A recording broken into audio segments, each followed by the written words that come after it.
Welcome प्यारे बच्चों। तो आप सभी का अपने channel Hindi study and poetry में हार्दिक अभिनंदन और स्वागत है। और आज मैं आपको इस वीडियो में क्लास 12th की अभिव्यक्ति और माध्यम की पाठ्य पुस्तक से एक बहुत ही इंपॉर्टेंट प्रश्न बताने वाला हूं, जो अक्सर बोर्ड परीक्षाओं में पूछा जाता है या पूछ लिया जा सकता है। तो अगर आप इस वीडियो को देखते हो तो मैं आपको 100% गारंटी देता हूं कि आपको इस प्रश्नों को मैं याद करा के ही इस वीडियो को समाप्त करूंगा। तो चलिए शुरू करते हैं। तो प्रश्न है, फीचर और समाचार में अंतर बताइए। तो इस वीडियो को देखने के बाद आप फीचर और समाचार में अंतर भी समझ जाओगे और फीचर से रिलेटेड कुछ पॉइंट्स भी आपको याद हो जाएंगे और समाचार से रिलेटेड कुछ पॉइंट्स आपको याद हो जाएंगे। तो फीचर की विशेषताएं, समाचार की विशेषताएं और फीचर और समाचार में अंतर, ये सब आप जान जाएंगे। अब देखिए आप कैसे अंतर लिखेंगे।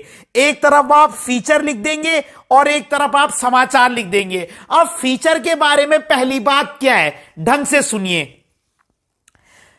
इसमें भावनाओं का प्रयोग किया जाता है। जब हम फीचर लिखते हैं ना, तो उसमें जो लिखने वाला है वो अपनी भावनाओं का प्रयोग करता है। क्लियर है। अब मान लीजिए मैं कोई फीचर लिख रहा हूं, तो उसमें मैं जो है अपनी भावनाओं का प्रयोग कर सकता हूं, अपनी राय लिख सकता हूं। ठीक है, मेरा जो पॉइंट ऑफ व्यू है मैं वो लिख सकता हूं। ठीक है, तो पहला पॉइंट समझ में आ गया। इसमें भावनाओं का प्रयोग किया जाता है।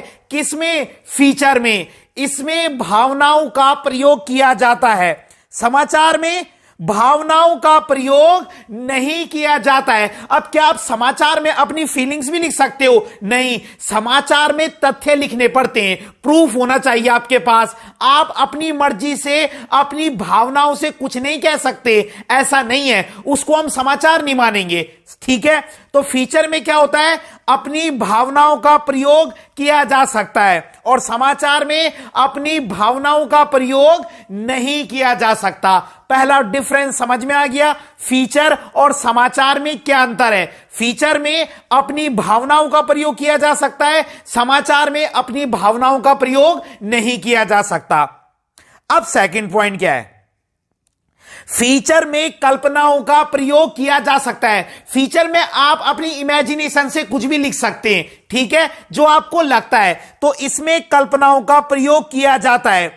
समाचार में इसमें कल्पनाओं का प्रयोग नहीं किया जाता। आप समाचार में आप इमेजिन करके थोड़ी बता दोगे लोगों को, ठीक है, वो तो गलत होगा। समाचार में तो आपको सही बात बतानी पड़ेगी। ठीक है, तो दो डिफरेंस समझ में आ गए आपके, दोनों में क्या क्या डिफरेंस है। देखो, फीचर में जो है भावनाओं का प्रयोग किया जाता है, समाचार में भावनाओं का प्रयोग नहीं किया जाता। फीचर में कल्पनाओं का प्रयोग किया जाता है, समाचार में कल्पनाओं का प्रयोग नहीं किया जाता। दो डिफरेंस हो गए। ठीक है, फीचर में भावनाओं का प्रयोग किया जाता है, समाचार में भावनाओं का प्रयोग नहीं किया जाता। दूसरा, फीचर में जो है कल्पनाओं का प्रयोग किया जाता है और समाचार में कल्पनाओं का प्रयोग नहीं किया जाता।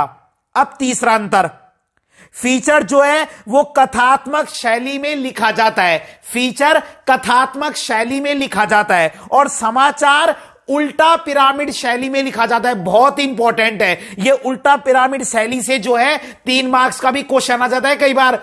तो जो फीचर है वो कथात्मक शैली में लिखा जाता है, फीचर कथात्मक शैली में लिखा जाता है और समाचार उल्टा पिरामिड शैली में लिखा जाता है। 3 पॉइंट हो गए। चौथा, शब्द सीमा का ध्यान रखा जाता है। फीचर लिखते समय शब्द सीमा का ध्यान रखा जाता है, मतलब वर्ड लिमिट, और समाचार में शब्द सीमा का ध्यान नहीं रखा जाता है। फीचर में तो क्या होता है, शब्द सीमा का ध्यान रखा जाता है और समाचार लिखते समय शब्द सीमा का ध्यान नहीं रखा जाता है। तो बस ये 4 अंतर लिखने आपने। एक बार अब हम दोबारा से बोलेंगे, ढंग से सुनिए। फीचर में भावनाओं का प्रयोग किया जाता है, समाचार में भावनाओं का प्रयोग नहीं किया जाता। फीचर में कल्पनाओं का प्रयोग किया जाता है, समाचार में कल्पनाओं का प्रयोग नहीं किया जाता। फीचर कथात्मक शैली में लिखा जाता है, समाचार उल्टा पिरामिड शैली में लिखा जाता है। ठीक है। फीचर कथात्मक शैली में लिखा जाता है, समाचार उल्टा पिरामिड शैली में लिखा जाता है। और फीचर में शब्द सीमा का ध्यान रखना पड़ता है और समाचार में शब्द सीमा का ध्यान नहीं रखना पड़ता। एक बार दोबारा से बोलें, ठीक है। फीचर में कल्पनाओं का प्रयोग किया जाता है, समाचार में कल्पनाओं का प्रयोग नहीं किया जाता। फीचर में भावनाओं का प्रयोग किया जाता है, समाचार में भावनाओं का प्रयोग नहीं किया जाता। फीचर कथात्मक शैली में लिखा जाता है, समाचार उल्टा पिरामिड शैली में लिखा जाता है। और फीचर में शब्द सीमा का ध्यान रखना पड़ता है और समाचार में शब्द सीमा का ध्यान नहीं रखना पड़ता है। तो इतना काफी, आपको बस ये याद हो गए होंगे, मुझे पूरी उम्मीद है। तो अगर आपको वीडियो पसंद आई हो तो लाइक कीजिएगा और कमेंट जरूर कीजिएगा और चैनल को अधिक से अधिक शेयर जरूर कीजिएगा। धन्यवाद।